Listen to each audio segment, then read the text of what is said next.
현동균의 알기 쉬운 경제. 전력산업정책 양비론 한전 적자 비효율 탓 아냐. 대중매체들은 한국전력의 적자 규모가 눈덩이처럼 불어난다고 소리 높이고 정부는 한전의 운영이 방만하다고 경영진의 잘못을 꾸짖는다. 부채를 줄이기 위한 방안으로 해외자산 매각 압력도 높아진다. 그 와중에 한전 자회사 민영화 이야기도 불거져 나온다. 반면 소위 진보진영에서는 한전 자회사 중 원자력발전소와 화력발전소의 비중이 아직도 높다고 비난한다. 그 두 가지 유형의 발전소 신설에 강력히 반대하면서 보다 많은 태양광과 풍력발전소를 민간이 투자하고 운영하여야 한다는 이야기도 한다. 그리하여 한전은 보수나 진보 양측 모두에게서 공격받는 미운 오리새끼로 전락했고 한전 임직원들은 국민들의 따가운 시선을 받고 있다. 과연 무엇이 문제일까? 사실 기업의 효율성을 가늠하는 척도는 애매하기 그지없다. 혹자는 너무 쉽게도 기업의 수익성 지표를 꺼낸다. 경쟁 상태에서 운영되는 많은 사기업의 경우는 일견 타당할 수 있지만 공공성을 동시에 지향하는 공적기업, 외부성이 있는 기업, 거대한 규모의 초기 투자가 수반되거나 규모의 경제가 작용하는 기업, 혹은 특권적인 사업권을 기반으로 운영되는 기업에 있어서는 당장의 수익성 지표가 효율성의 절대적 지표가 될 수 없다. 일례로 독점적으로 가격을 책정할 수 있는 사기업은 수익성이 높을 수밖에 없지만 그렇다고 운영이 효율적이라는 의미는 아니다. 그 사업의 전방위 효과가 큰 인프라 사업을 운영하는 기업의 경우 그 자체로만의 수익성은 낮지만 효율적으로 운영될 수 있다.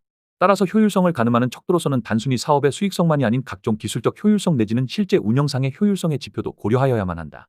그런데 전력산업의 효율성은 어떻게 평가되는가? 본고에서는 아주 단순한 척도 몇 개만을 살펴보기로 한다. 송배전의 효율성을 가늠하는 척도는 전력 손실률이다. 발전의 효율성을 가늠하는 척도는 설비 가동률, 이용률, 생산 전력량 대비 운영 보수 비용 등이 있다.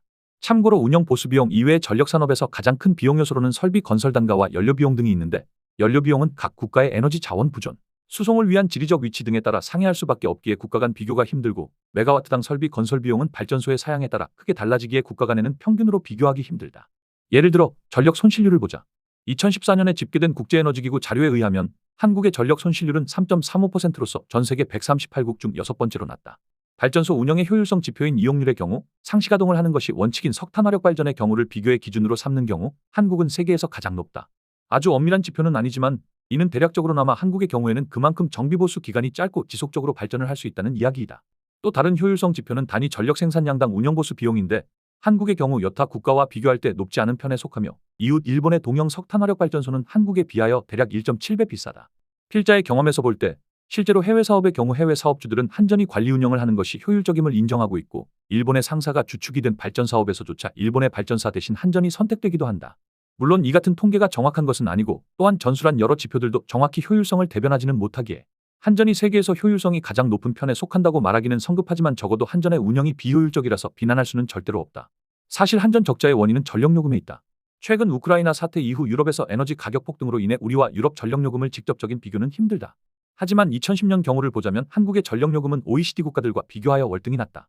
지리적, 기술적 요인이 유사한 일본과 비교할 경우 한국의 전력요금은 대략 절반에도 미치지 못한다. 사실 전력요금의 인상은 민감한 정치적 사안이기에 역대 정권들마다 요금 인상에 소극적이었다. 전력요금은 정치적인 결정의 영역이며 그 결정권은 한전이 가지고 있지 않았다. 그렇기에 과거 한전의 전략은 제대로 수익성이 보장되는 해외 발전 사업을 확장하거나 혹은 저렴하게 연료를 조달할 수 있는 해외 투자를 통하여 국내에서의 적자 부분을 만회하는 데 있었다. 그런데 아이러니한 것은 현 정부가 한전의 적자와 채무 누적을 이유로 해외 투자 자산을 매각하도록 종용하고 있는 현재의 상황이다. 적자와 채무 누적을 타개하기 위한 방편으로 추진해온 해외 진출을 오히려 못하게 함으로써 한전 자신이 할 수 있는 유일한 자구책을 아예 절멸시켜 버리고 있는 것이다. 문제는 여기에서 그치지 않는다. 사실 한전의 해외 진출은 국내 건설사들이 고가의 발전 설비 공사를 수주할 수 있는 절호의 기회를 제공해준다. 한전 해외 사업 축소는 이러한 먹거리들을 축소시키는 부작용도 함께 수반한다. 애석하게도 한전에게 남은 카드는 사실상 없다. 한전의 적자와 채무 누적 문제를 해소하는 수단은 정부만이 유일하게 가지고 있는 셈인데 정치적 부담을 무릅쓰고 전력 요금을 인상하는 방법 내지는 임시방편적으로 한전이 가지고 있는 자산을 민간에게 매각하는 방법이 유일하다. 필자의 예상으로는 정치적 부담이 크지 않고 대외 홍보용으로 사용하기 적합한 후자의 방법을 추구할 것으로 생각된다. 즉 다시금 민영화가 곧 화두에 오를 것 같은 예감이 든다. 쉽게는 한전이 가지고 있는 국내외 자산의 매각이며 궁극적으로는 한전이 지분 100%를 가지고 있는 발전자 회사들을 매각하려고 시도할 가능성이 많아 보인다. 결국 모든 화살표가 결국 민영화라는 방향을 지시하고 있는 셈이다. 발전 자회사를 매각해 민간이 수익성의 원칙에 따라 운영하는 경우 전력요금 인상은 명약관화한데 정부는 이를 자유로운 시장 경제 원칙에 따라 민간이 정한 것이며 자신의 책임이 아니라고 발뺌하기 쉽기에 정치적 부담을 별로 안 느낄 것이다. 민영화의 효율성에 관한 논의는 갑론을박이 이어진다. 일단 효율성이 무엇인가에 대한 정의조차 모호하기만 하다. 수익성이 향상되면 효율적인가? 전력산업이나 교통 인프라 사업의 경우 요금을 인상하면 자연히 수익성은 향상되기 마련인데 이렇듯 사용자에게 부담을 강요한 데 따른 수익성 개선이 과연 효율적이라고 보아야 하는가? 흔히들 민영화의 장점으로 말하는 주인의식의 존재, 유식하게 말하자면 소위 주인 대리인 문제는 거대 조직에서는 항상 발생하는 문제이지 그 소유 구조가 공기업인가 혹은 사기업인가에 따라서 달라지는 문제는 아니다. 필자는 실제로 경쟁이 발생할 수 있는 산업에 있어서 민영화의 효과를 부정하지 않는다. 예를 들어 국가가 모든 중국 음식점을 독점하고 있는 상황에서 그 중국 음식점을 민영화하는 바에는 필자도 적극 찬성한다. 그런데 경쟁이 제약되어 있고 독점의 성격이 강한 산업, 규모의 경제가 크게 작용하는 사업, 그리고 공공적 성격이 강한 산업, 특히 전력사업이나 철도사업 등에서의 민영화는 신중해야 한다. 실제로 신자유주의적 종교적 열정에 경도되어 전력산업의 민영화가 효율성을 제고시켰다는 흔적을 찾으려는 시도는 서구에서 많았다. 민영화 전후를 비교해 효율성이 증가하였다는 것을 입증하기 위하여 복잡한 계량경제학적 분석을 시도하였다. 하지만 그들의 열정이 무색하게도 어떠한 경험적 증거도 없는 것이 현실이다. 오히려 결론은 반대로 나타난다. 이러한 복잡한 통계 분석을 차치하고라도 비근한 예로 전력산업을 민영화한 일본의 경우를 보자. 앞서 말한 바 일본의 전기요금은 한국 대비 2배 이상이다.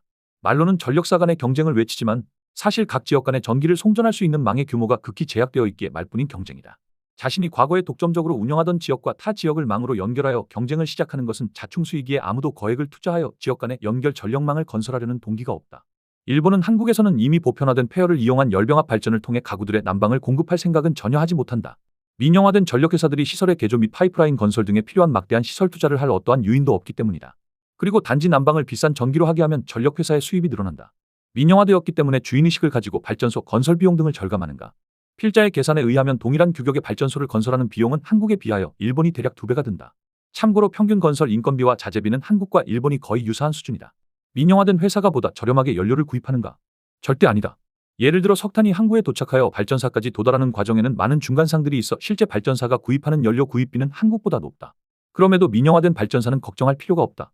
그 모든 비용을 고스란히 고객에게 전가하면 되기 때문이다. 결론적으로 말하자면 전력산업의 민영화 주장은 다분히 종교적 맹신 이상도 이하도 아니다. 과거 필자가 외국의 투자은행 재직 시 민영화 자문에 참여한 적이 있었는데 외국 투자은행이 발행하는 보고서를 믿지 마시기를 바란다. 그들이 발행하는 보고서에는 민영화는 필히 진행하여야 한다고 정답은 이미 정해져 있다. 그것을 정당화하기 위한 각종 궤변을 늘어놓은 후 그렇다면 어떻게 민영화를 하여야 하는가에 대한 상세한 논의를 하고 있을 뿐이다. 민영화 자문사는 민영화한 후 추가적으로 얻을 수 있는 금전적 수익만을 염두에 두고 있고 이해 상충의 문제가 심각하다. 절대로 민영화 자체에 대한 양심적 보고서를 만들 수 없고 그러려고 상상조차 할 수 없다. 부정적인 이야기를 적는 순간 담당자는 즉시 파면당한다. 2부에서 계속됩니다. 더 칼럼니스트